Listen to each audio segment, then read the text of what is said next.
दोस्तों, हाल ही अभी एक गोदी मीडिया के रिपोर्टर रिपोर्टर अगर आप उन्हें कह सकते हैं, उनको तो बल्कि शाम में झगड़ा कराने वाला कहना चाहिए। उन्होंने जनाब हामिद अंसारी साहब का इंटरव्यू लिया और इतना बायस्ड और बिगेटेड इंटरव्यू था कि हामिद अंसारी साहब who is a gentleman, a thorough gentleman. आप उनसे बात करते हैं, आप उनका इंटरव्यू देखते हैं तो आपको पता चलता है कि हाँ, he is a thorough gentleman. तो उन्होंने इनको भगा दिया क्योंकि ये इस लायक नहीं है कि इनसे बात करी जाए। तो मैं इस पर जो है अपना रिएक्शन दूंगा और बताऊंगा कि जो बात एक थरो जेंटलमैन मुंह पे नहीं कहता, क्योंकि वो किसी को नाम लेकर बदनाम नहीं करना चाहता या फैक्ट्स को जो है वो बार बार रिपीट नहीं करना चाहता कि फजूल में किसी को अगर गलती हो, पछतावा हो, क्यों जो उसने करा है उससे वो जो है उसकी और नदामत करी जाए, उससे और अ, उसकी और बुराई करी जाए। और ये एक जेंटलमैन का तरीका होता है कि वो जो है बिना नाम लिए बात छोड़ देता है। वो जो कहते हैं ना, समझदार को इशारा काफी है।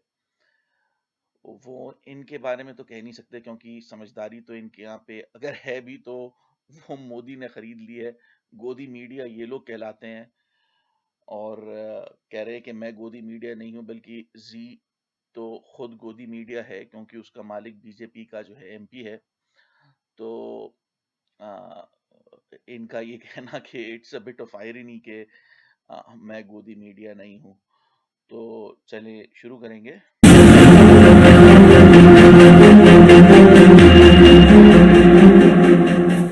By many a happy accident, ये आत्मकथा है। देश के उपराष्ट्रपति रहे और राज्यसभा के सभापति हामिद अंसारी इस वक्त मेरे साथ जुड़ चुके हैं। इसमें जो किताब में लिखा गया, जो मैंने पढ़ा, उसमें लिखा गया कि प्रधानमंत्री आपके ऑफिस में आए, उन्होंने कहा कि there are expectations of high responsibilities for you but you are not helping मी।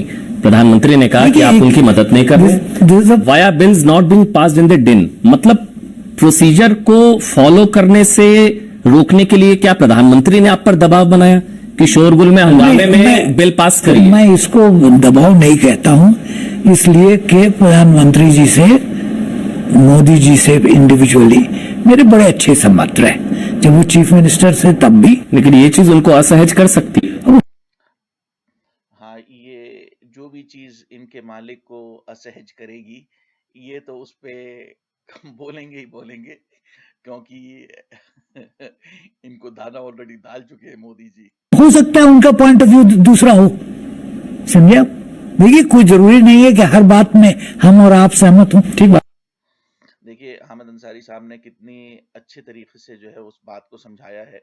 अब कोई अक्लमंद इंसान होता तो इस बात को समझ के जो है वो आगे बढ़ जाता। उन्होंने ये भी मना कर दिया कि मोदी ने दबाव नहीं डाला था। ठीक है, तो आपका पॉइंट ऑफ व्यू ये है, आपके एंगल से वो पॉइंट ऑफ व्यू हो सकता है सही हो, मैं नहीं जानता। मेरे एंगल से मेरा क्या काम था राज्यसभा में? मैं हॉकी मैच में रेफरी था, समझे साहब?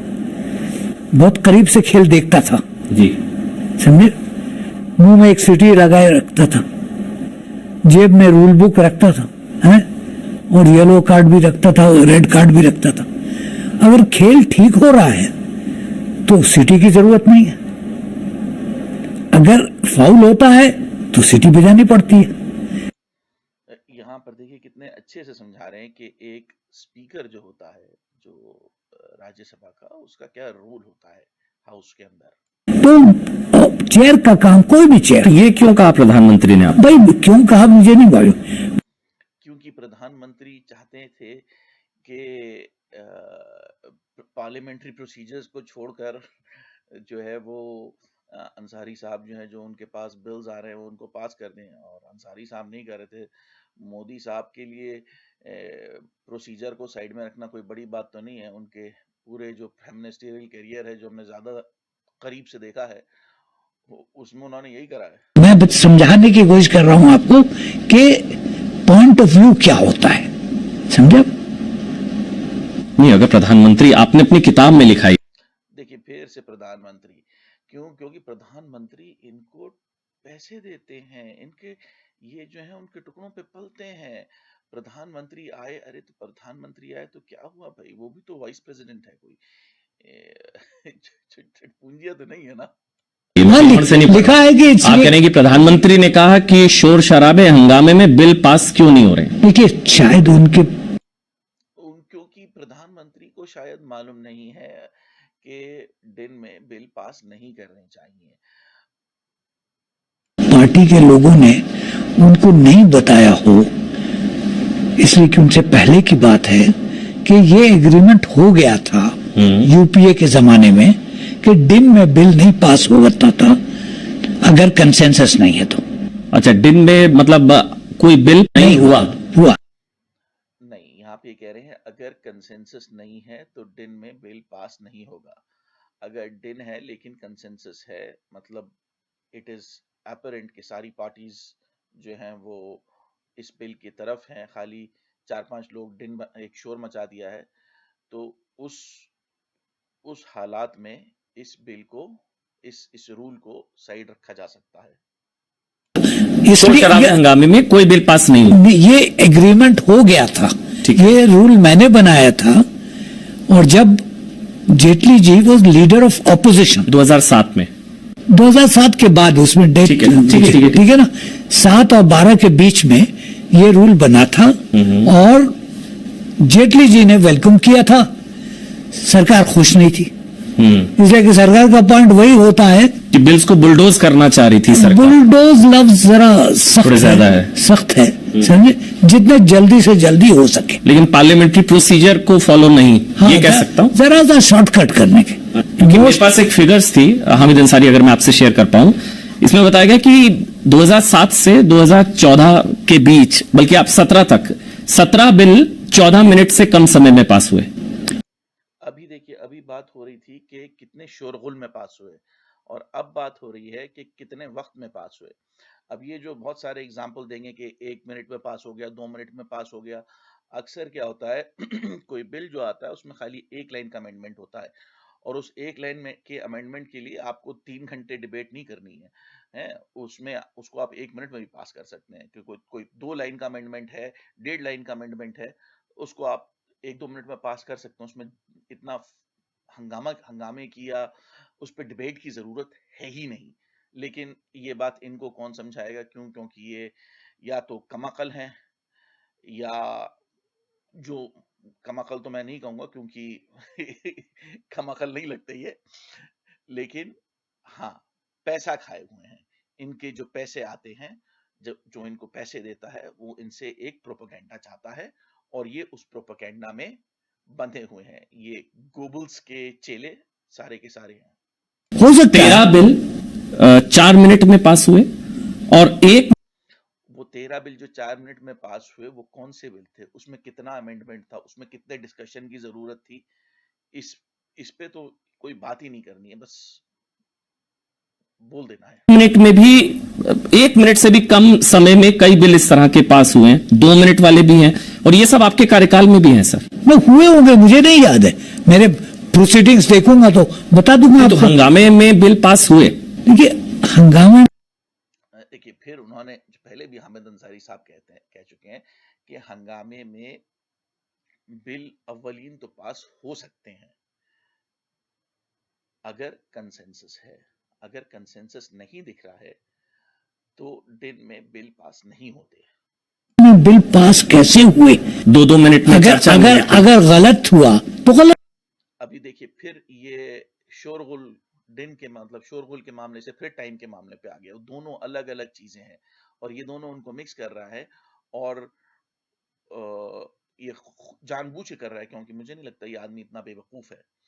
और हामिद अंसारी साहब उसको समझाने की कोशिश कर रहे हैं, लेकिन क्योंकि वो इतने इंटेलिजेंस के कम लेवल पे आके बात कर रहा है कि दूसरा आदमी जो है वो फ्रस्ट्रेट हो जाता है कि ये कैसी बात कर रहा है। हुआ, मैं बहुत दोषी हूँ, बात खत्म हो गई। मैं ये तो नहीं कह सकता हूँ कि मेरे जमाने में जो हुआ वो सही हुआ और दूसरे के जमाने में नहीं हुआ, that is not the issue.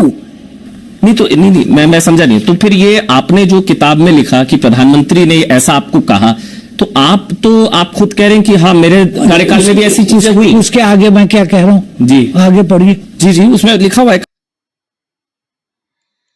बेचारे इस हालत पे आ गए कि उनसे कह रहे हैं कि देखो भाई मैंने जो लिखा है, और अपनी अपनी उन्होंने गलती करी भी नहीं है तो भी कह रहे हैं कि अगर ऐसा हुआ है तो वो गलत हुआ है, और मतलब मैं गलत हूं उसमें, और इससे ज्यादा तुम क्या चाहते हो। और इस बात को मैं आगे डिस्कस करूंगा, क्योंकि मैंने इन्होंने जो 2 बिल के नाम लिए थे वो भी, और बाकी के सारे जो बिल बीजेपी ने लिस्ट करे थे और टाइम्स ऑफ इंडिया ने रिपोर्ट करे, मैंने उन सबको भी देखा। जो गवर्नमेंट की राज्यसभा की ट्रांसक्रिप्ट्स होती है जिसमें हर एक मेंबर का वर्ड टू वर्ड लिखा जाता है कि क्या हो रहा था, ट्रांसक्रिप्ट जाके मैंने चेक करी हैं, और मैं क्या हुआ था उनमें मैं आपको बाद में बताऊंगा। पर वापस जाते हैं। काफी कुछ है कि leader of opposition Arun Jaitley इन सब ने मेरे काम की तारीफ की थी, मैंने एक रूल बनाया था, ये सारी मैं इशू इज नॉट किसने तारीफ की किसने नहीं की, वो बात खत्म हो गई जी। This rule was developed why, so that there is no complaint or no occasion for complaint. After all, if I have the numbers, आप वोटिंग करा लीजिए. If I have difficulty putting it across, then I adjourn the house. That's all. That is the power of the chair. Adjourn till you develop a consensus. So what is so strange about it? तो बिना consensus के हंगामे में bill pass हुए इससे पहले भी हुए होंगे, मुझे याद नहीं. I don't claim. अच्छा, हो सकता है आपके कार्यकाल में भी हुए होंगे, मैं ये नहीं कहता. जैसे आंध्र प्रदेश रीऑर्गेनाइजेशन बिल से अब ये आंध्र प्रदेश रीऑर्गेनाइजेशन बिल जो है, मैंने इसको लुकअप करा, ये राज्यसभा के सेशन 230 में है. आप राज्यसभा की जो वेबसाइट है जहाँ पे सारी ट्रांसक्रिप्ट आप जाके देख सकते हैं. 20 फरवरी की जो है वो तारीख है. पेजेस 390 to 484 उन्होंने पूरा आंध्र प्रदेश रीऑर्गेनाइजेशन बिल उसमें डिस्कस्ड है, और चेयर पे हामिद अंसारी साहब नहीं है. चेयर पे कौन है, it is not a matter of discussion. समझदार को इशारा काफी है, तो लेकिन ये तो समझदार वैसे है नहीं कि इनको इशारा काफी हो, क्योंकि ये बिक चुके हैं. ऐसे कई बिल्स हैं, मेरे पास पूरी लिस्ट है. मेरे पास ये लिस्ट नहीं है. कॉपी दे दीजिए भाई इनको, मैं भी चेक कर लूंगा. अच्छा, ले लीजिए अनिल जी, कॉपी ले लीजिए. नहीं, हाँ कई तरह के बिल्स हैं, आप कहें तो मैं पढ़ देता हूँ. नहीं मत पढ़िए. लीगल एस्टेब्लिशमेंट बिल, ये लीगल एस्टेब्लिशमेंट बिल जो कह रहे हैं, या पता नहीं इलीगल एस्टेब्लिशमेंट बिल है, बहरहाल जो भी है, ऐसा कोई बिल मैंने काफी ढूंढा, मुझे तो मिला नहीं है. तो ये पता नहीं कौन सा बिल लेकर आए हैं अपनी तरफ से नया. मेरी मेमोरी इतनी नहीं है. जी, ये तो नहीं, बस मैं आगे बढ़ रहा हूँ. मेरा बताने का सेक्रेटेरिएट ने रिसर्च करके दिया है. अंसारी जी, बस मेरा बताने का ये मकसद था, जो आपने कहा कि शोरगुल या हंगामे के बीच बिल इस तरह से पास करना संसदीय परंपरा के हिसाब से ठीक के खिलाफ है. बट आपने खुद ऐसे बिल कैसे कई पास हुए? मैं नहीं जानता. ऐसे किसी बिल का इन्होंने एग्जाम्पल नहीं दिया, और इनको जो पैसा देते हैं, जिनकी गोदी में ये जाकर बैठे हैं, उन्होंने एक लिस्ट निकाली थी जो टाइम्स ऑफ इंडिया ने छापी थी. अब हो सकता है उन्होंने और भी बताया, पर उन्होंने जो बताए थे बिल्स वो ये सारे हैं. Cigarette and tobacco products, chair पे हामिद अंसारी साहब नहीं थे. कंपटीशन अमेंडमेंट बिल, चेयर पे हामिद अंसारी साहब नहीं थे. AIIMS and post graduate medical education research bill, chair पे हामिद अंसारी साहब नहीं थे. Schedule caste and schedule tribes bill, ये कोई जरूर अमेंडमेंट होगा, इसमें भी हामिद अंसारी साहब नहीं थे. IT amendment bill, Hamid Ansari साहब चेयर पे नहीं थे. Street vendors protection of livelihood and regulation of street vending bill 2013, chair पे हामिद अंसारी साहब नहीं थे. इसके कौन से सेशन में हुआ है, किस तारीख को हुआ है, कौन सा सफा है, मैंने इसमें सब लिखा हुआ है. आप ये सब जाके चेक कर सकते हैं.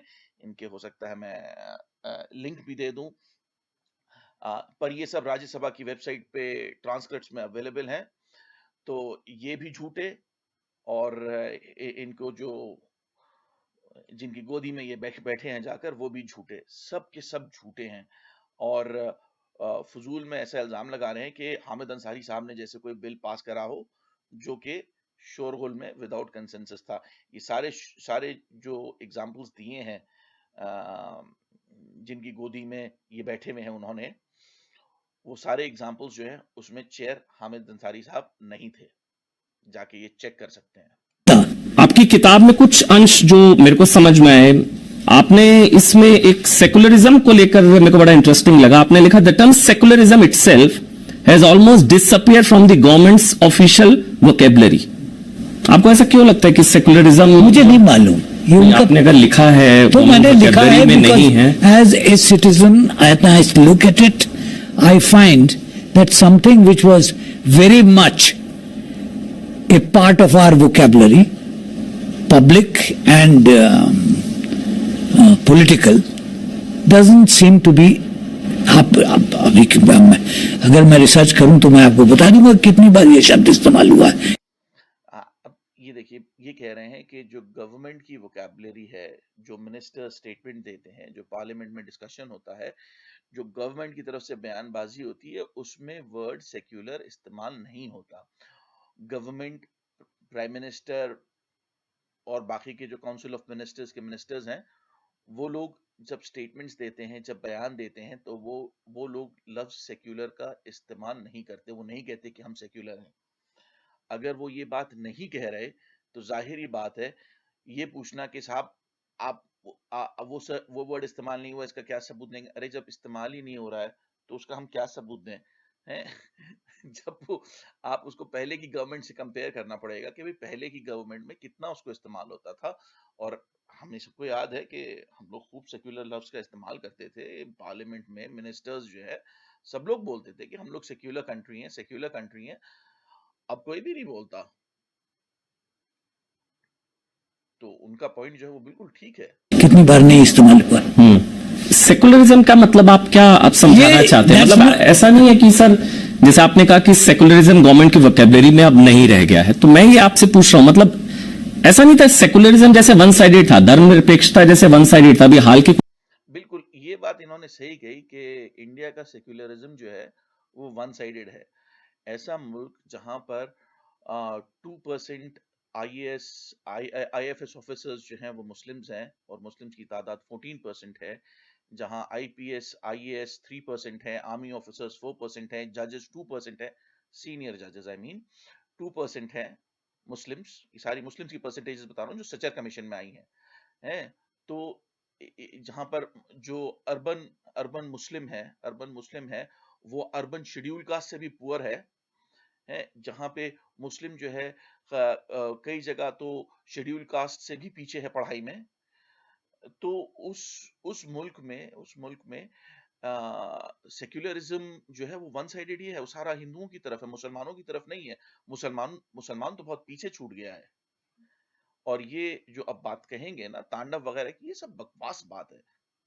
कुछ एग्जांपल्स हैं अभी तांडव जो है उसका मैंने तो अगले दिन ही देखना चाहा, तो तांडव तो उसमें तो सीन सारा कटा हुआ था, मैं देख ही नहीं पाया क्या था। तांडव को लेकर क्या कुछ हुआ, तांडव में कैसे सेंटिमेंट्स को हर्ट किया गया। नहीं, आप मैं बस आपसे, अब अवेकनिंग नहीं है कि अब अवेकनिंग किसकी? मतलब फार राइट की अवेकनिंग, जो मतलब ऐसे लोग जो मुसलमानों को ऐसे रेफर करते हैं जैसे नाजीज ज्यूज को रेफर करते थे। आप पढ़िए दीनदयाल उपाध्याय को, गोलवालकर को, वो they clearly discuss the Muslim problem like the Nazis discuss Jewish problem. मुसलमान क्या प्रॉब्लम है इंडिया में, ये इनकी मेंटालिटी जो है, इनके जो जिनकी गोदी में ये जाके बैठे हैं, उनकी उनकी मेंटालिटी है जैसे नाजीज। और वो तो खुल्लम खुल्ला कहते भी है कि हम नाजीज को बहुत अच्छा मानते हैं क्योंकि उन्होंने जो जर्मनी में रेशियल प्यूरिफिकेशन करा है उसकी उसकी कोई मिसाल ही नहीं है। और वही लैंग्वेज इनके यहाँ पे यूज होती है। और जैसे वो लोग नाजीज एक ज्यूइश प्रॉब्लम बोलते थे, ये मुस्लिम प्रॉब्लम बोलते हैं। जो है सेकुलरिज्म वन साइडेड नहीं है। सेकुलरिज्म को लेकर जैसे तांडव में हुआ, सुप्रीम कोर्ट ने कहा आप ऐसे सेंटिमेंट हर्ट नहीं कर सकते। बिल्कुल सही। मुनव्वर फारूकी को लेकर भी ऐसे जो मजाक उड़ाया गया, क्या हुआ? जी मैं आपको बता रहा हूं, मध्य प्रदेश हाई कोर्ट की तरफ से कहा गया, ठीक है कि अब जैसे मुनव्वर फारूकी का जो है, मुझे ये मालूम है कि उसके खिलाफ बेचारे के कोई भी एविडेंस नहीं है, उसको फजूल में पकड़ के रखा है।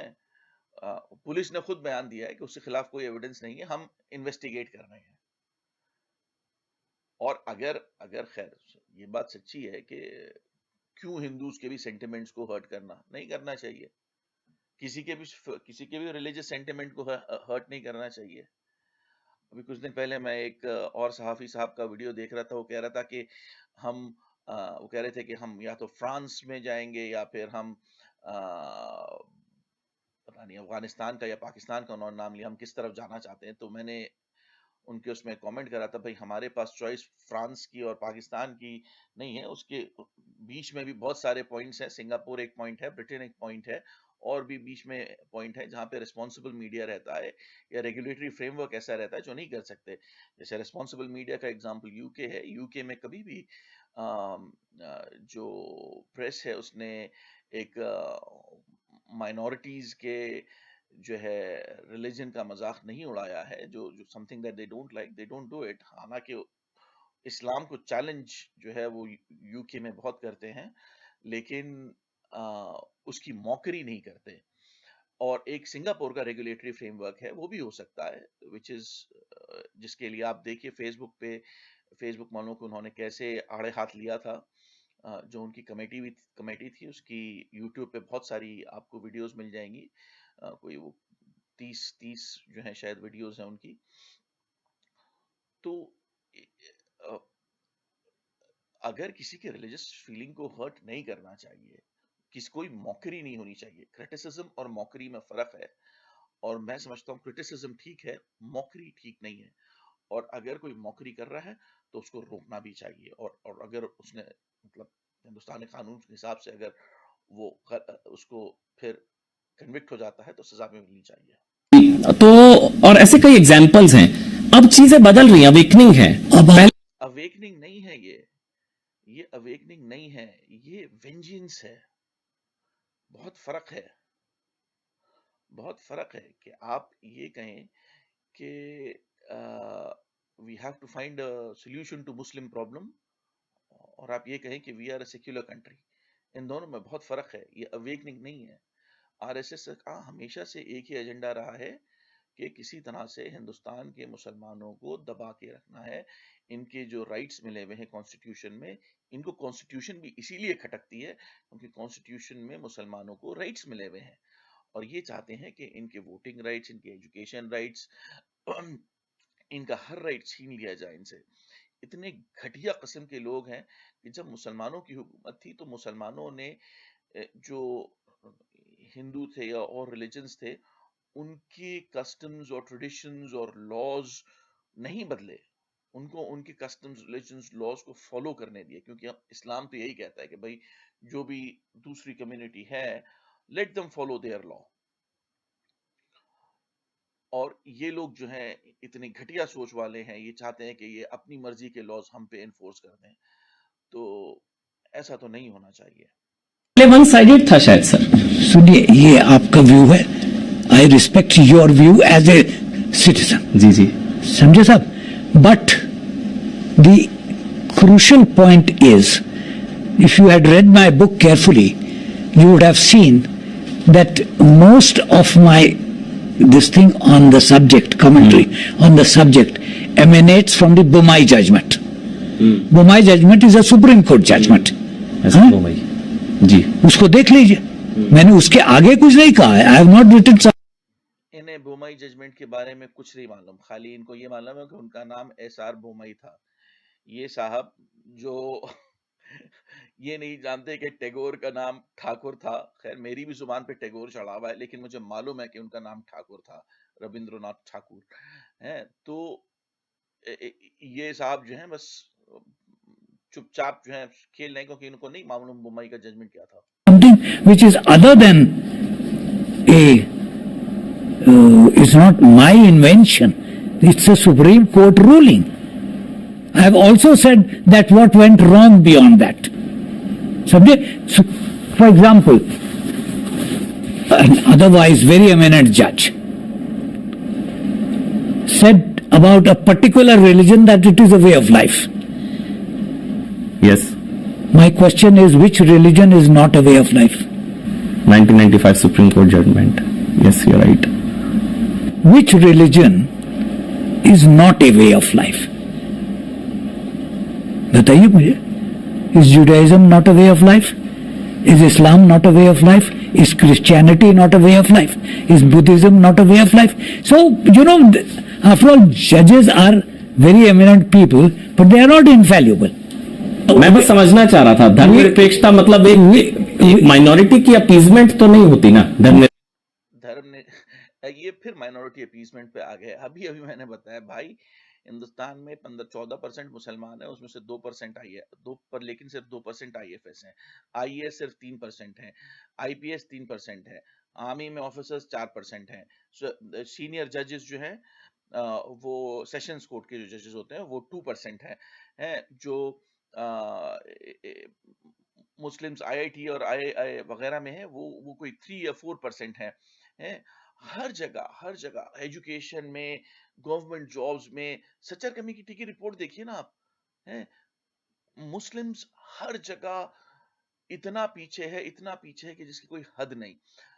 और इतना ही नहीं है, आपने जब अपनी असेंबली कॉन्स्टिट्यूएंसीज काटी हैं या पार्लियामेंट्री कॉन्स्टिट्यूएंसीज काटी हैं, उनको इस तरह से काटा है कि मुसलमान वोट जो है वो बढ़ जाए और मुस्लिम जो है वो इलेक्ट होकर ना पाए, टू द लिमिट के आपने जो शेड्यूल कास्ट और शेड्यूल ट्राइब्स की सीट्स रखी हैं, कई सारी वो मुस्लिम मेजोरिटी एरिया में पड़ती हैं. अगर वो शेड्यूल कास्ट की सीट नहीं होती तो वहां से मुसलमान आता था. जहां मैं पैदा हुआ हूं, करीमगंज की जो MP की सीट है उसका यही हाल है. हिंदुस्तान में मुस्लिम अपीजमेंट एक झूठ है, एक बहुत बड़ा झूठ, और जिसको ये दलाल मीडिया, ये गोदी मीडिया, ये भड़वे लोग बार बार बोलते हैं. और ये झूठ आता कहां से है? झूठी RSS से. RSS हर बात झूठ बोलती है मुसलमानों के मुताल्लिक. बाबा, अपीजमेंट का क्या मतलब है? तुष्टिकरण जो अपीजमेंट हो, आप डिक्शनरी में 10 मेंबर आंसर्स और निकाल लेंगे जी. Appeasement means you are doing something over and above what is required, isn't it? Whatever the dictionary says, I don't know, but that is what dictionary will tell you, isn't it? So what is the context in which it is being said it is appeasement? तो अभी वो चीजें नहीं है. वैसे secularism अभी वो धर्मनिरपेक्ष नहीं, हिंदूज का तो अपीजमेंट है ही भाई. मैंने एक एनालिसिस करा था कि around 75% of the Hindus fall into one or the other category of reservation. सोचिए, 100 हिंदू में से 75 हिंदूज किसी ना किसी रिजर्वेशन की कैटेगरी में आते हैं, और यही नंबर मुस्लिम्स के लिए 57 है. और मुसलमान जो है, मतलब 57% of the Muslims fall into one or the other reservation categories for jobs and education and things like that, जिसके लिए हम बड़ा हंगामा करते हैं ये बीजेपी वाले. आप बताइए इसमें कैसे मुस्लिम अपीजमेंट हो रहा है? ये तो महज झूठ है. वो चीजें नहीं है अभी. मालूम नहीं, I am out of government, I don't know, I don't see it in public view, that's all. In public view लोगों के हिसाब से वो चीज नहीं है, लगती नहीं है, मुझे नहीं मालूम. I can't claim total knowledge of all that is happening in public sphere. ये बात बिल्कुल सही है. देखिए, अपीजमेंट जो होता है मुसलमानों का तो कभी हुआ ही नहीं है इंडिया में. ये सिर्फ और सिर्फ प्रोपेगेंडा है ताकि हिंदुओं को मुसलमानों के खिलाफ भड़काया जा सके. और ये प्रोपेगेंडा कौन करता है? RSS वाले और उनके दलाल जैसे ये बैठे हुए हैं. I lead a very quiet retired ये life. आपको कुछ लोगों ने बताया. ये भाई मैं अखबार पढ़ता हूँ, उसके आगे कुछ नहीं पढ़ता हूँ. क्या है आपने ऐसा पढ़ा जो आपको लगा कि सेकुलरिज्म अब नहीं है? नहीं, I am not discussing shortages of secularism and all. भाई उन्होंने कहा कि मैं अखबार पढ़ता हूँ. अगर उन्होंने अखबार में नहीं पढ़ा है कि सेक्युलरिज्म पे डिस्कशन नहीं हो रहा है, गवर्नमेंट के मिनिस्टर वो बता नहीं रहे भाई हम लोग एक सेक्युलर मुल्क हैं, तो आपको इस बात का एहसास होना चाहिए. आप ही बैठे में आप जी न्यूज के प्रोग्राम देख लीजिए, उसमें कितनी बार अरे आप अभी रिपब्लिक डे परेड देखते, उसमें कितने मंदिर निकले. एक एक रिलीजियस झांकी के बाद दूसरी रिलीजियस झांकी है। अगर सेक्युलर होते तो हम कुछ और भी दिखा सकते थे ना। और अगर हमें खाली मंदिर दिखाने थे तो मस्जिद भी दिखाना था, गुरुद्वारा भी दिखाना था, गिरजाघर भी दिखाना था, कलीसा बोलते हैं जिसको, है। वो सब क्यों नहीं दिखाए? खाली मंदिर ही क्यों दिखाए? I only said it does not figure government vocabulary in government vocabulary तो आपको ऐसा क्यों महसूस होता है? because it doesn't figure. कोई रीजन, Something which- दो रीजन, एक रीजन किसी ने ये कितना कमाखल आदमी है, उनको बोल दिया कि भाई अगर वो फिगर नहीं कर रहा है तो फिर मुझे एहसास होगा ना कि भाई ये चीज नहीं बोल रहा है। तो ये कह रहे नहीं, आप बताइए कि किसने कहा। अरे किसने कहा? अब जब वो कह ही नहीं रहता, वो वही तो आर्ग्यूमेंट ही वही है। आपको बताया होगा, क्या बताया होगा? अभी 50 आदमी बताते हैं, 10 महीने में तो किसी ने नहीं बताया, इसलिए कि किसी से मुलाकात नहीं होती है, मगर बताते तो हैं। तो लोगों ने जो बताया उसके हिसाब से आप कह रहे हैं, आपका पर्सनल इसमें कुछ नहीं है? पर्सनल क्या है बाबा, 10 months I've been locked up in this house. नहीं, अगर आप कह रहे हैं कि सेकुलरिज्म अब उस तरह से नहीं है, सेकुलरिज्म कोई लड्डू नहीं है कि वो आप मिल जाए तो खा लूं। सेक्युलरिज्म जो है एक कॉन्सेप्ट है, आप लोगों के दिमाग में बिठाते हैं कि भाई हम लोग हमारी जो गवर्नमेंट है वो रिलीजन से इंडिपेंडेंट है। और मोदी गवर्नमेंट को आप रिलीजन से इंडिपेंडेंट नहीं कह सकते, योगी गवर्नमेंट को आप रिलीजन से इंडिपेंडेंट नहीं कह सकते। अगर आप ले जाके कांवड़ियों के ऊपर सरकारी खर्च पे हेलीकॉप्टर से फूल बरसा रहे हैं तो ये किसी सेक्युलर गवर्नमेंट का काम नहीं है। अगर आप झांकियों में खाली अपने टेम्पल्स दिखा रहे हैं तो ये सेक्युलर गवर्नमेंट का काम नहीं है। खैर, मुझे टेम्पल से कोई प्रॉब्लम नहीं है। हाँ, इंडिया की कल्चरल हेरिटेज है, मैंने खुद बहुत सारे टेम्पल्स देखे हैं और उनके आर्किटेक्चर को, उनकी उनकी उनकी आर्टिस्ट्री को मैं उनको एडमायर भी करता हूँ। लेकिन गवर्नमेंट के जो काम है, गवर्नमेंट के जो खर्चे हैं, उसमें जो है रिलीजन का पार्ट नहीं होना चाहिए, किसी एक रिलीजन को फेवर नहीं करना चाहिए। That is secularism. These are certain perceptions and practices 14 से पहले था सेकुलरिज्म? insufficiently. अब उन्होंने जवाब दे दिया है इनसफिशिएंटली था। अब देखिए पीछे ही पड़ जाएगा। Such a report exposed the situation on the ground. Suchar made certain specific recommendations. The Manmohan Singh government accepted some or all of those recommendations. They were to be implemented.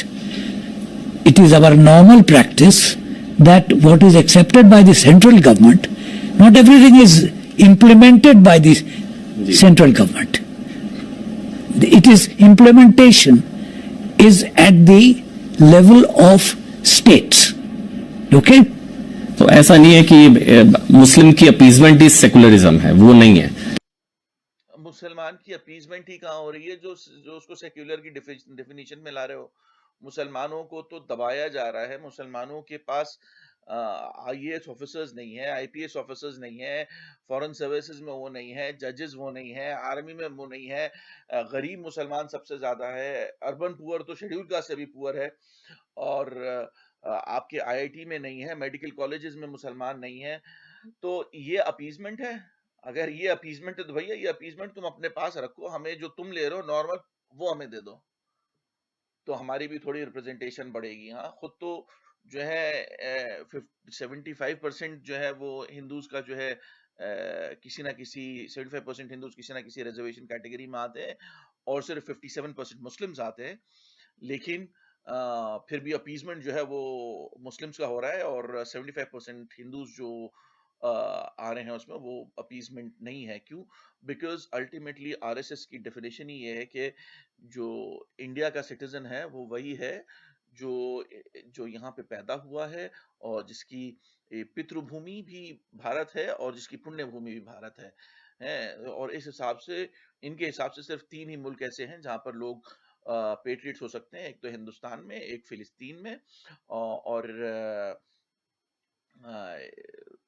और एक हिंदुस्तान में, फिलिस्तीन में, या फिर इटली में, रोम में। Roman Catholicism से उनकी मुराद थी। तो ये दीनदयाल उपाध्याय ने लिखा था कि और बाकी सारे जो मुल्क हैं उनके कोई भी जो बाशिंदे हो कोई भी पेटेंट नहीं हो सकता। और हिंदुस्तान के मुसलमान, ईसाई, ज्यूज, पारसी, क्योंकि इन सब की पुण्य भूमि जो है वो हिंदुस्तान नहीं है, कहीं और है। वो सब कोई भी पेट्रियट नहीं है। इसी तरह से जो जो ऑर्थोडॉक्स चर्चेज हैं, क्योंकि उनका सेंटर जो है वो यरूशलेम है, तो दुनिया में कोई भी ऐसी ऑर्थोडॉक्स कंट्री नहीं है जो पेट्रियट हो सकती है, तो रशियंस पेट्रियट्स नहीं है। इसी तरह से प्रोटेस्टेंट कंट्रीज पेट्रियट्स नहीं है, जर्मनी पेट्रियट नहीं है, इंग्लैंड पेट्रियट नहीं है, कैथलिक कंट्रीज भी पेट्रियट नहीं है, तो फ्रांस पेट्रियट नहीं है, पोलैंड पेट्रियट्स नहीं है, क्योंकि उनकी पुण्य भूमि जो है वो अलग है उनकी पितृभूमि से। ऐसी बेवकूफी की बातें ये लोग करते हैं आरएसएस वाले, कि जिसकी कोई हद नहीं है। या भाई होता तो ये नहीं था कि हिंदू टेररिज्म भी सेकुलरिज्म हो जाता था सर। कहीं तो इस बात पे जो है वो, अब जो ये बात फिर लेकर ये बहुत कहेगा हिंदू टेररिज्म, ठीक है, वो कुछ लोग इस्तेमाल करते थे लफ्ज, लेकिन उस जमाने में क्या इस्लामिक टेररिज्म की लोग इस्तेमाल नहीं करते थे? हैं? खाली हिंदू टेररिज्म को बोल रहे हैं तो आपको बुरा लग रहा है, लेकिन जब इस्लामिक टेररिज्म बोल रहे हैं तो आपको बुरा क्यों नहीं लग रहा? आज अमेरिका में डोमेस्टिक टेररिज्म का डेफिनेशन क्या है आज, after the White House was raided? So terrorism has no religious tag to it. नहीं, जैसे पहले टैगिंग की गई ना, वो तो हिंदू आतंकवाद। भाई जैसे हामिद अंसारी साहब ने बोला, बिल्कुल ठीक बोला कि रिलीजन के साथ टेररिज्म को नहीं एसोसिएट करना चाहिए। टेररिज्म की जो रीजंस होते हैं वो ऑलमोस्ट 100% पॉलिटिकल होते हैं, they are not related to religion है। लेकिन जिस जमाने में इन्होंने ये हिंदू आतंकवाद की बात कर रहे हैं, तो क्या मुस्लिम आतंकवाद की बात नहीं होती थी? है, इनके जो एडिटर हैं उन्होंने तो पता नहीं जिहाद की कितनी सारी कैटेगरीज बनाई थी जो हमें मुसलमानों को भी नहीं मालूम। वो सेकुलरिज्म था? बिल्कुल नहीं था, कोई आतंकवाद सेकुलरिज्म नहीं हो सकता है। It is normal practice, it's not deviation from practice. Secularism को लेकर आपने लिखा कि गवर्नमेंट की वोकैबुलरी में सेकुलरिज्म नहीं है, तो सेकुलरिज्म को लेकर आपके क्या स्टेटमेंट्स हैं? मैं उस पर सवाल आपसे पूछ सकता हूं? आप फुटनोट तो देखिए, आपने footnote is part of the book, it's on the same page. मैं आपसे एग्री कर रहा हूं सर, मगर मैं सवाल तो ये पूछ सकता हूं। नहीं, आप सवाल पूछ सकते हैं। जब हिंदू टेररिज्म कहा जाता था तो सेकुलरिज्म था सर? वो बेचारे समझाने की कोशिश कर रहे हैं कि भाई, अच्छा अभी आगे आएगा। फिर तो आतंकवाद कहा जाता था, तब सेकुलरिज्म था, वो सेकुलरिज्म है। टॉक ऑफ हिंदू टेररिज्म सबने का, दिग्विजय सिंह से लेकर सुशील कुमार शिंदे से लेकर पूरी रिस्पांसिबल फॉर दिग्विजय पूछ रहा हूं। No, I am asking. Don't carry the debate in a contentious manner. ये पहली बार इन्होंने डांटा है कि don't carry debate in a contentious manner, क्योंकि असल में हामिद अंसारी साहब इनकी डिबेट्स जो हैं वो देखते नहीं है, और वो जानते नहीं है बेचारे कि इनका स्टैंडर्ड कितना घटिया है। And he is a gentleman, तो वो यही समझ रहे थे कि शायद वो आएंगे तो मेरे साथ जेंटलमैनली बिहेव करेंगे, लेकिन क्या है कि जी वालों का डीएनए ही खराब है। If you want to discuss what is in the book, I will answer it. If you want to have a general discussion with me, you are welcome. Let all this disappear. We'll sit down, have a cup of tea, and have a discussion. But don't try to attribute to me something which is said by A, B, and C. नहीं, मैं वो नहीं, हामिद अंसारी जी, पूरे सम्मान। अभी ये यही पूछ रहे थे कि फलाने ने ये कहा, ढिमकाने ने ये कहा, आप उसके बारे में क्या कह रहे हैं? अरे भाई, वो क्यों कहेंगे कुछ भी? जिसने जो कहा आप उससे पूछिए ना, मैं जो बात कह रहा हूँ आप मुझसे पूछिए। के साथ बस आपने कहा सेकुलरिज्म अब नहीं नजर आ रहा है। पढ़िए मेरे भाई, आप नहीं पढ़ रहे हैं। तो ये सेकुलरिज्म तो 14 से पहले भी वो अपीजमेंट थी, जो सेकुलर। अपीजमेंट कैसे थी जरा बताओ तो मुझे। हिंदूज को 75% रिजर्वेशन आता है, 75% of Hindus fall in some or the other kind of reservation, और Muslims are 57% for the same number. तो कैसे ये मुस्लिम्स का अपीजमेंट है? अर्बन पुअर मुस्लिम ज्यादा है, अर्बन पॉवर्टी में अर्बन मुस्लिम्स जो है वो शेड्यूल कास्ट से भी ज्यादा पुअर है। नॉर्मल हिंदूज और अपर कास्ट हिंदूज को तो भूल ही जाइए आप। आपकी एजुकेशन में मुसलमान पीछे है, आपकी जॉब्स में मुसलमान पीछे है, आपके हर चीज में तो मुसलमान पीछे है। तो ये अपीजमेंट कहां से आ गया? कैसा अपीजमेंट?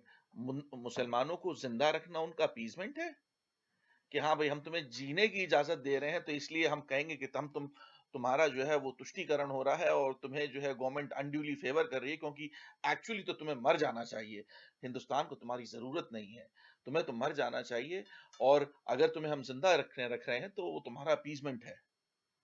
था जब मनमोहन सिंह कहते हैं कि देश के संसाधनों पर पहला हक मुसलमानों का, वो सेकुलरिज्म है। मैंने कहा, कहीं कहा है ये? मनमोहन सिंह ने कहा है ना जी। तो आप मनमोहन सिंह से क्यों, वो सेकुलरिज्म नहीं है ना? आप मनमोहन सिंह से क्यों नहीं पूछते हैं, मुझसे क्यों पूछ रहे हैं? मैं आपका इंटरव्यू ले रहा हूं सर, मनमोहन सिंह का लूंगा, उनसे भी पूछूंगा मैं ये। नहीं तो आप मैं पूछिए आपसे उनसे, जो सवाल मनमोहन सिंह से पूछना था। ठीक है, मैं आज अब ये जो ये बात है, इनकी मोदी साहब से ऐसी बात करने की हिम्मत तो होगी नहीं। मोदी साहब तो छोड़िए, किसी बीजेपी के टटपुंजी लीडर से भी ये नहीं पूछ सकते कि भाई आपके फलाने शख्स ने ये कहा था, आप बताइए आपके फलाने शख्स ने। और हामिद अंसारी का मनमोहन सिंह से क्या रिलेशन? हामिद अंसारी कोई पॉलिटिशियन थोड़ी ना है, वो तो डिप्लोमेट है उसको उसका मनमोहन सिंह से क्या लेना देना? ये तो ऐसा हो गया जैसे संबित पात्रा से पूछो भाई, जो फलाने दिन बात राहुल गांधी ने कही थी आप उसको डिफेंड करिए। संबित पात्रा का राहुल गांधी से क्या लेना देना भाई? तो आपने कहा, मैं उस पर पूछता हूँ। मुझसे पूछिए जी बिल्कुल। Why have you come with a mindset that everybody's sins are to be loaded on what I have said in? नहीं सर, जो आपने कहा मैं उसी से पूछता हूँ। नहीं, मैं जो आपने कहा मैं वो। बेचारे अब देखिए वो फ्रस्ट्रेट हो गए, क्योंकि वो इतनी, जो उसकी डिबेट का स्टैंडर्ड है जहां पर वो 10 कमकलों को लाकर जो वो बातें करते हैं, वो वही जो है हामिद अंसारी साहब के साथ कर रहा है, and he is at a different intellectual level than the people that this guy interviews. और जिसको ये तक नहीं मालूम कि रविंद्रनाथ ठाकुर का असली नाम जो है रविंद्रनाथ ठाकुर था, टैगोर नहीं था। पूछता हूँ ना हामिद अंसारी जी, वो उसका जिक्र आपने भी किया कि आपके कार्यकाल के आखिरी 2 हफ्तों में कई तरह की स्टेटमेंट्स रही जिस वजह से थोड़े विवाद हुए, आप जानते हैं। वो चाहे एक दिन पहले इंटरव्यू हो या नेशनल लॉ स्कूल बेंगलुरु में जो आपने कहा था कि मुस्लिमों में बेचैनी और असुरक्षा की भावना है, वो अभी भी है सर, या आप चीजें थोड़ी बेहतर? According to my reading of the media, जी जी, because I do nothing more now, जी जी, it is there very much so. जब पब्लिक लिंचिंग होती है तो उसका क्या होता है? लिंचिंग मतलब लिंचिंग का तो धर्म नहीं होता ना सर? लिंचिंग का धर्म नहीं होता, लेकिन जब एक मुसलमान को सिर्फ इस वजह से लिंच करा जाए कि वो मुसलमान है, तो देखना पड़ता है भाई कि इसको सिर्फ मुसलमान होने की वजह से लिंच करा गया। लिंचिंग होती है with a certain this thing. Don't try to be innocent. नहीं, that तो you do not understand what lynching means. नहीं सर, लिंचिंग तो हिंदुओं की भी होती है। आप मुझे बताइए ना। नहीं, लिंचिंग तो मैं आपको अभी त्रिलोचन महतो, धर्मराज हजरा, दुलाल कुमार, मैं 10 नाम गिना सकता हूँ हिंदुओं की लिंचिंग हुई। You are very well versed in it, well and good.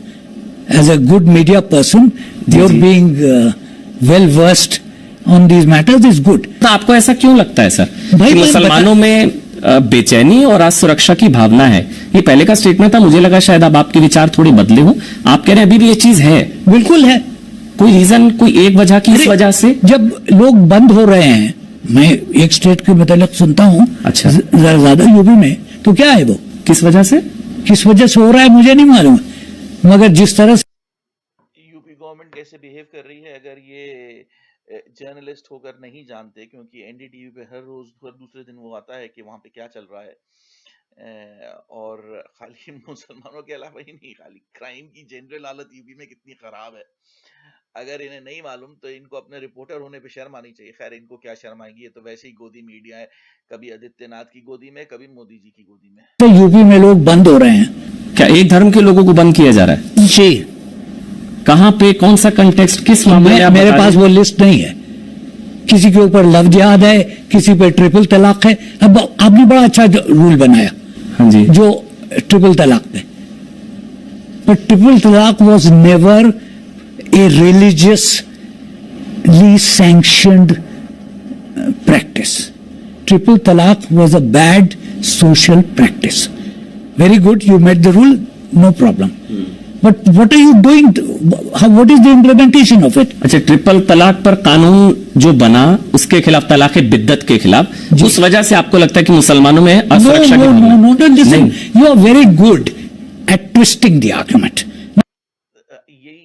इस आदमी की स्किल है कि he is twisting the argument, वो बात कुछ और कह रहे हैं, उसका ये कुछ और मतलब निकाल रहा है।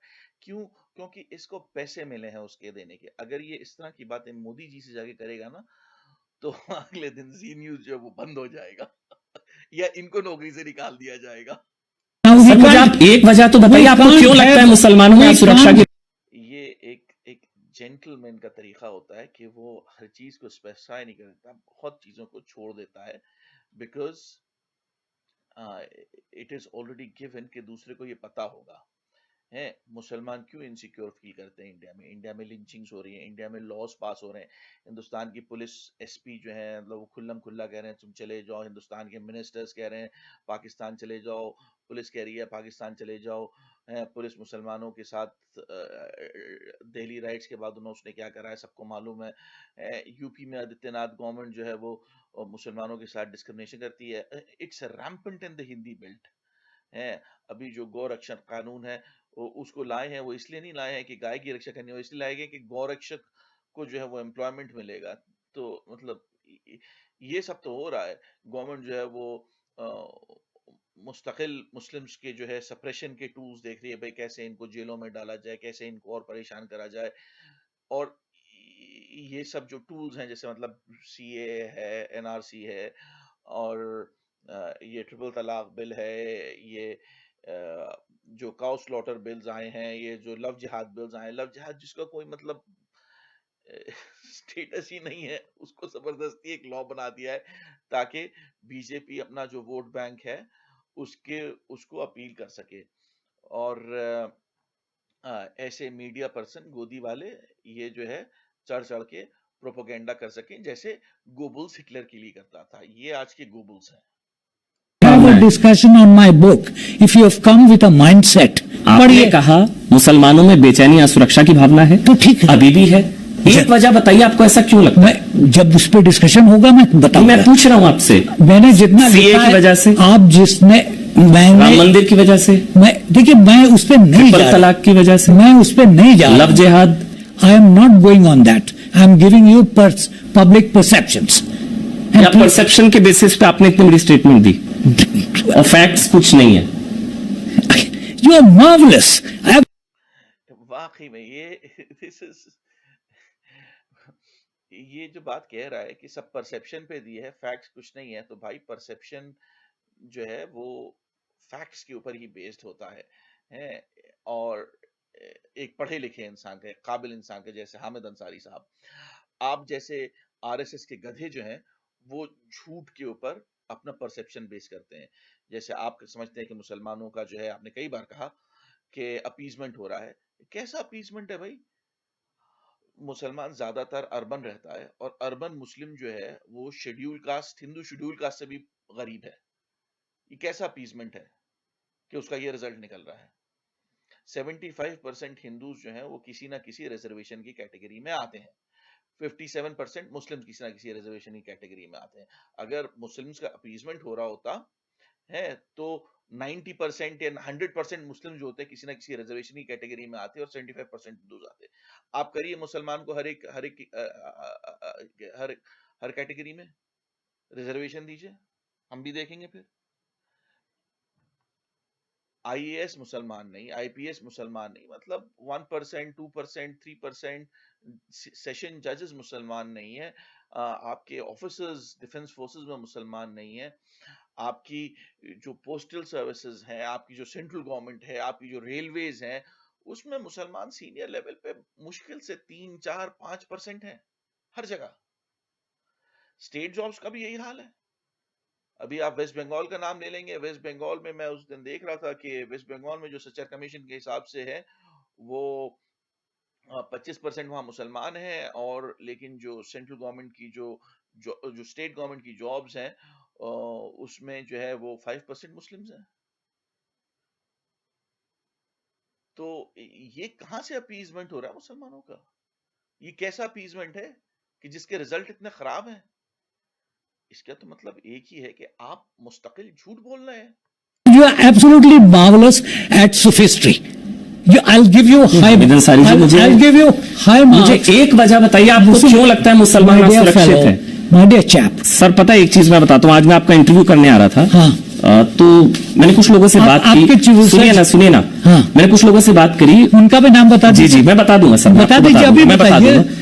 उन्होंने बताया कि आप सर 10 साल देश के उपराष्ट्रपति रहे। ठीक था। सर्वपल्ली राधाकृष्णन के बाद आप दूसरे ऐसे शख्स हैं जिन्होंने लगातार दूसरा कालकाल राष्ट्रपति, उपराष्ट्रपति का, राज्यसभा के सभापति रहे, अलीगढ़ मुस्लिम यूनिवर्सिटी के वाइस चांसलर रहे, आप राष्ट्रीय अल्पसंख्यक आयोग के अध्यक्ष रहे, तमाम देशों में आप भारत के राजदूत से लेकर सारे रहे। इतना कुछ जो है देश ने आपको दिया, लेकिन आपको अभी भी आप कहते हैं कि देश में आपका धर्म नहीं देखा आपको देखते हुए। ये सारी चीजें आपने इस देश ने इतना कुछ आपको दिया, फिर भी आपने कार्यकाल के अंतिम दिन आपने कह दिया कि देश में मुस्लिम सुरक्षित। अब इसकी बात देखिए, इतना कुछ इस देश ने आपको दिया, तो पहली बात तो ये, और फिर कह रहा है कि आपका धर्म नहीं देखा, तो क्या धर्म देख के देना चाहिए था? हैं?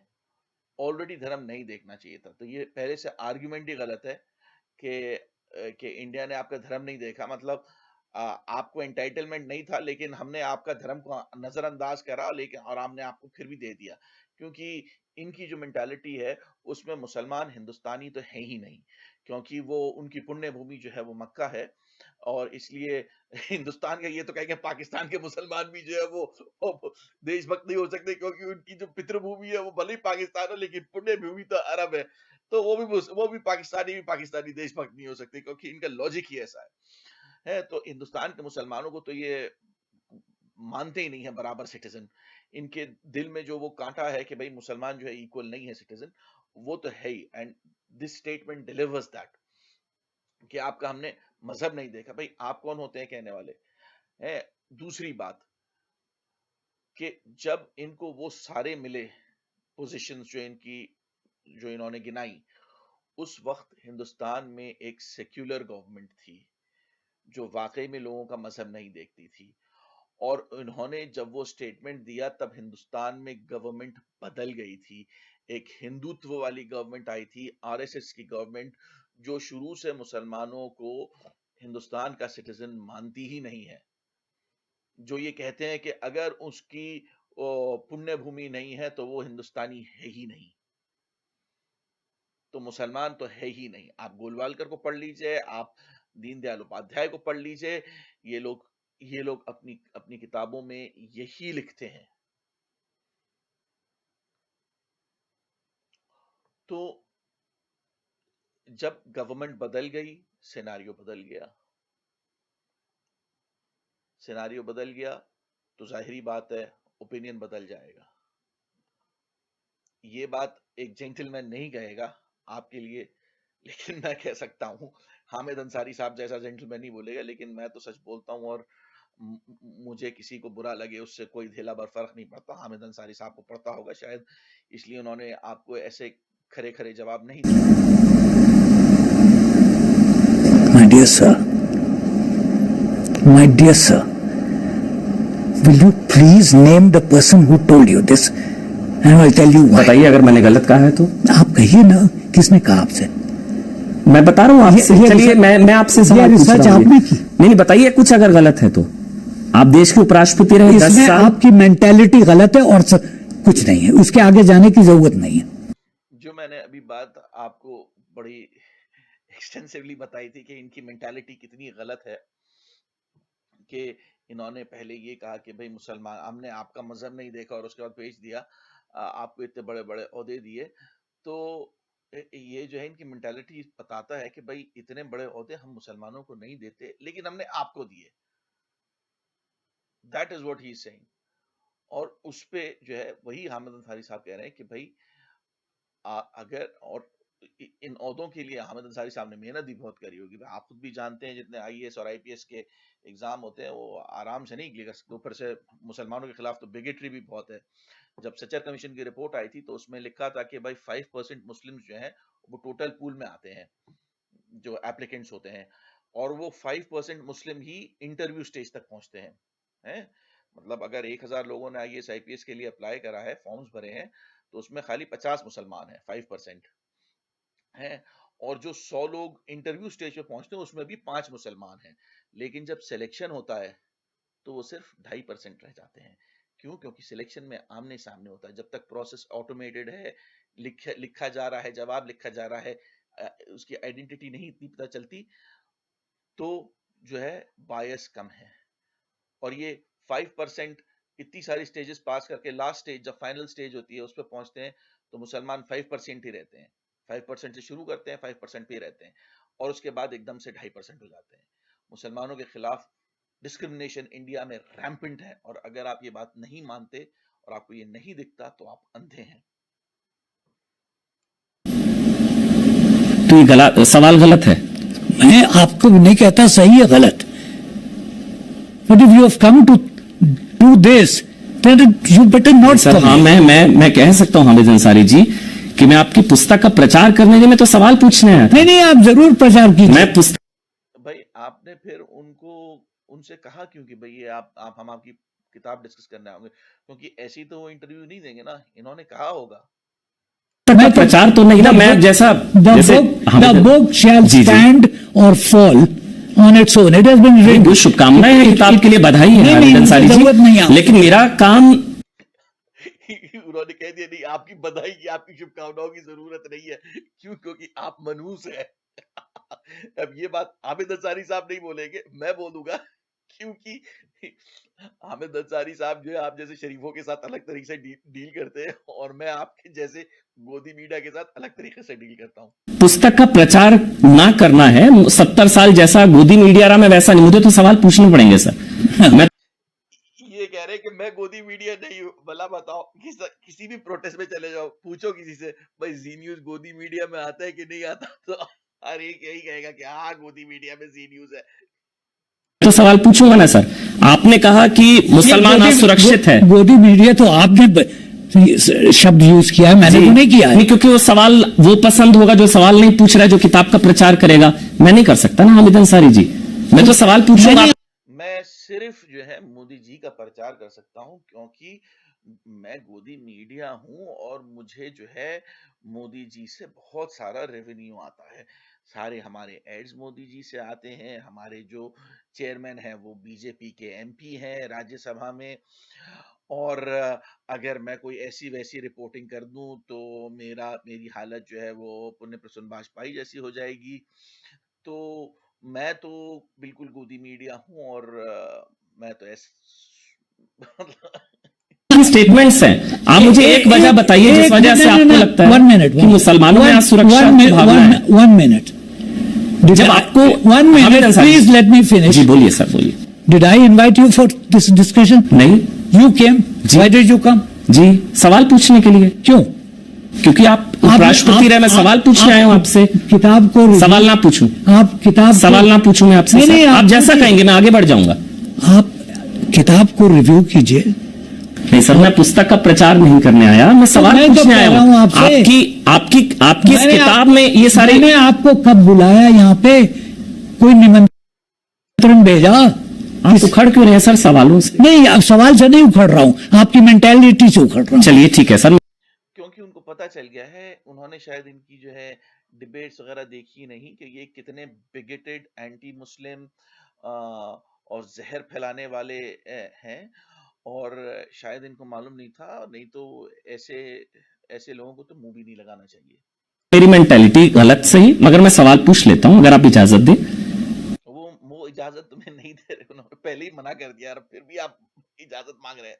आपने अगर कहा मुसलमानों में बेचैनी और असुरक्षा की भावना है, तो इसमें क्या अजीब बात? एक वजह तो बताइए, आपको ऐसा क्यों लगता है? आपका क्या धर्म देखा इस देश के? आप 10 साल उपराष्ट्रपति रहे, अलीगढ़ मुस्लिम यूनिवर्सिटी के वाइस चांसलर रहे, आप जो है राष्ट्रीय अल्पसंख्यक आयोग के अध्यक्ष रहे, यूएन में परमानेंट रिप्रेजेंटेटिव रहे, आप तमाम देशों में भारत के राजदूत रहे, सब कुछ आप रहे। आखिरी दिन आपने कह दिया कि मुसलमान असुरक्षित, इसलिए कि हैं। और ये बात सच है कि वाकई में है, मुसलमान को कोई भी पकड़ के कहीं पर भी अंदर कर सकता है। मैं अगर इंडिया जाऊं, और मैं तो हर बार इंडिया जाता हूं, तो मुझे लगता है कि इस बार मुझे इंडिया में नहीं एंटर करने देंगे, क्योंकि अब मैं ब्रिटिश सिटीजन हो गया हूं। जिस दिन मोदी जी का इलेक्शन हुआ था, जिस दिन मोदी जी प्राइम मिनिस्टर बने थे, मैंने उस दिन ब्रिटिश सिटीजनशिप के लिए अप्लाई कर दिया था।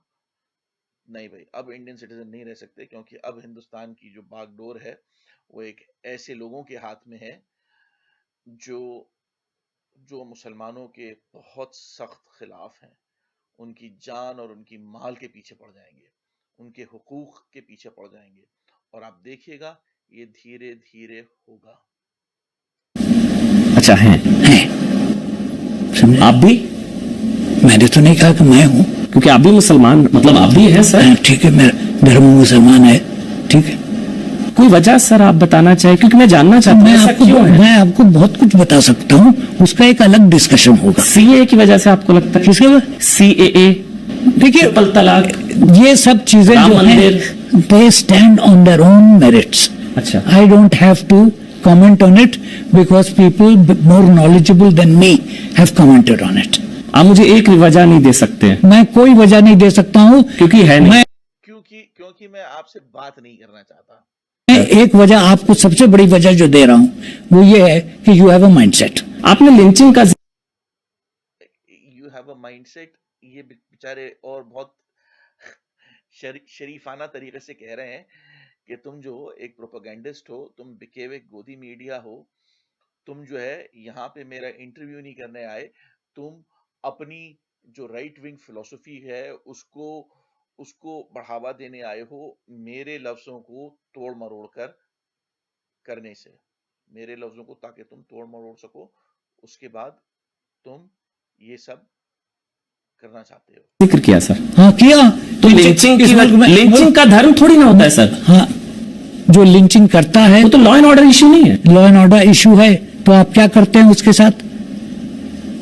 आप लिंचिंग के जो कन्विक्ट्स हैं उनको आप हार पहनाते हैं, उनको वो जब जेल में नेचुरल डेथ मरते हैं तो आप उनके जो कन्विक्ट्स हैं जो जेल में मर गए थे उनके ऊपर लाके आप तिरंगा फहलाते हैं, उनको सैल्यूट करते हैं। That is what you do. कोई चोरी करता है तो आप उसके साथ क्या करते हैं? The law proceeds.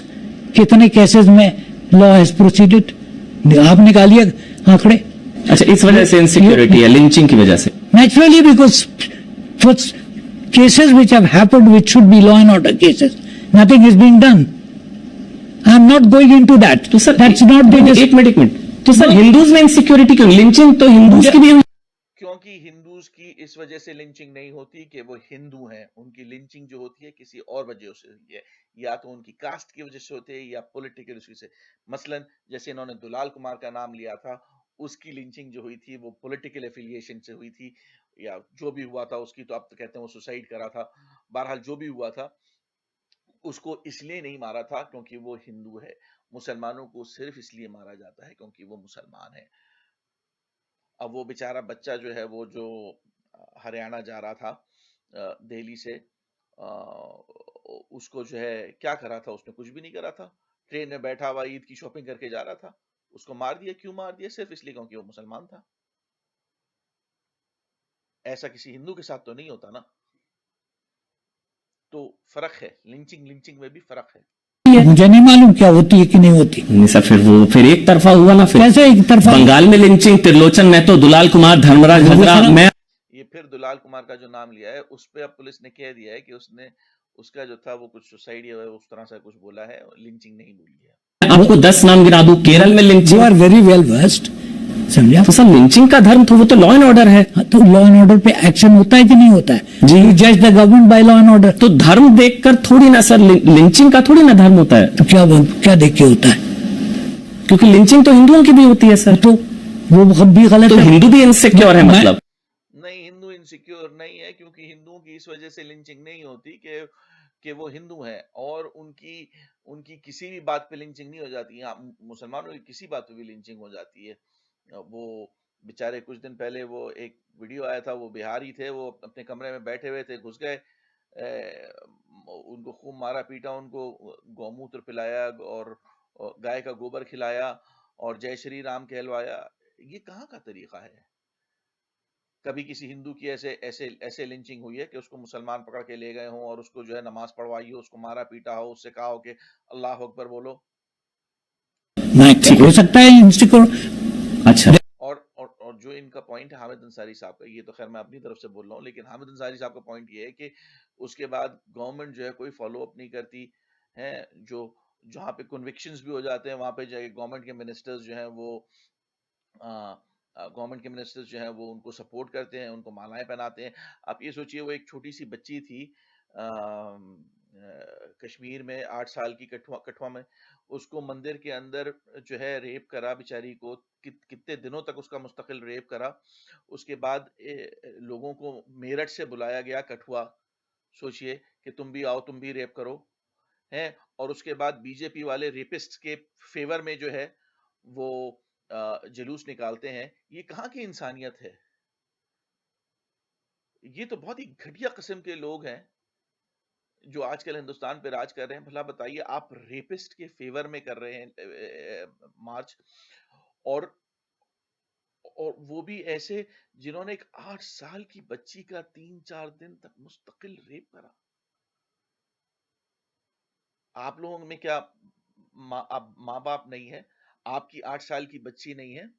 उसका कोई पंडित मंदिर में ले जाए और 8 साल तक रेप करे, और 500 किलोमीटर दूर, 600 किलोमीटर दूर मेरठ से, और लोगों को बुलाया जाए कि भाई तुम भी आके इसका रेप करो। उसके बाद खैर उसको मार दिया जाए, उसके साथ पता नहीं क्या जुल्म करा होगा, उसको मार के उसको फेंक दिया जाए, और उसके बाद जो है आप जो है बीजेपी के मिनिस्टर्स आके जो है वो, एमएलएज आके जो है वो रेपिस्ट के फेवर में मार्च मार्च निकालें। छी छी छी छी। There is a lot of insecurity in the general public on certain situations. irrespective और ये बात जो है इन्होंने कही है वो बिल्कुल सही है, क्योंकि बहुत सारे जो हिंदूज हैं उनका भी यही हाल है, whether they are fighting against caste prejudices, और जो इनका जो आरएसएस के रिलीजन की prejudices हैं उनको, all those people who are fighting for justice for someone which is against the RSS policy, वो जो है वो सारे गलत हैं। ये तो आरएसएस के पिट्ठू हैं, तो ये तो वही कहेंगे जो आरएसएस इनसे कहेगी कहने को। of religion. Irrespective of religion. When तो did I मुसलमानों say- में असुरक्षा की भावना है, ऐसा नहीं है। मैं जिस चीज पे जिस कॉन्टेक्स्ट में जिक्र कर रहा था मैंने कह दिया था उसमें। हिंदुओं में भी असुरक्षा की भावना है, लिंचिंग की वजह हो से, सकता है ईसाइयों में जिसका धर्म से कोई लेना देना नहीं। नहीं है। बस सर, यही तो मैं आपसे, तो फिर आपने कहा आप- मुसलमान, अब आपने कहा भारतीयों उस में। कॉन्टेक्स्ट में यस, किस कॉन्टेक्स्ट में सर? जिस कॉन्टेक्स्ट में मैं बोल रहा था। अब आप पूरी स्पीच लिंचिंग। Thank you. चलिए, thank you so much sir, thank you so much, बहुत बहुत शुक्रिया। बहुत ही घटिया इंसान है हामिद अंसारी साहब को, बेचारों को कहना पड़ा भाई अब मैं और तुम्हें बर्दाश्त नहीं कर सकता, क्योंकि तुम जो है वापस से उसी पे आ रहे हो, क्योंकि तुम जो है इतने समझदार नहीं हो कि ये समझ सको कि समझदार को इशारा काफी है। तुम्हें मैंने फिर स्पेसिफिकली बताया कि उस कॉन्टेक्स्ट में जिसमें मैं कह रहा हूँ कि मुसलमानों के ऊपर जो है वो मुसलमानों को दबाया जा रहा है, वो नर्वस हैं, उसका पूरा कॉन्टेक्स्ट आप पढ़ सकते हैं। लेकिन आप तो पढ़ के आएंगे नहीं, आपके तो जो आकाओं ने आपसे कहा है आप बस वही करेंगे। खैर चलें, मुलाकात करते हैं अगले वीडियो में।